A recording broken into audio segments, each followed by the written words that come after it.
জবাব দিতে পারি।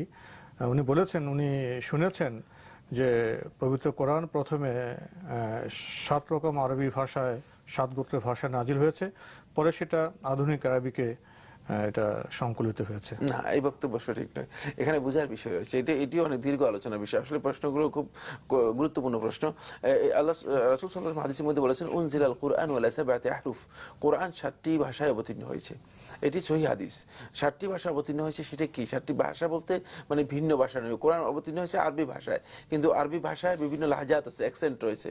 যেমন আমরা মনে করি যে বাংলাদেশে বাংলা ভাষায় আছে, কিন্তু চট্টগ্রামে এর একটু পার্থক্য আছে। উচ্চারণ ভঙ্গি।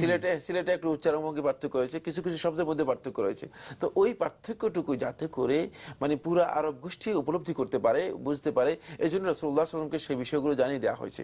কিন্তু এখানে একটি মানে ভাষা ছিল, যে ভাষাটু একেবারে সবার কাছে কমন ছিল, সেটি হচ্ছে লোকাত কুরাইশের ভাষাটুকু।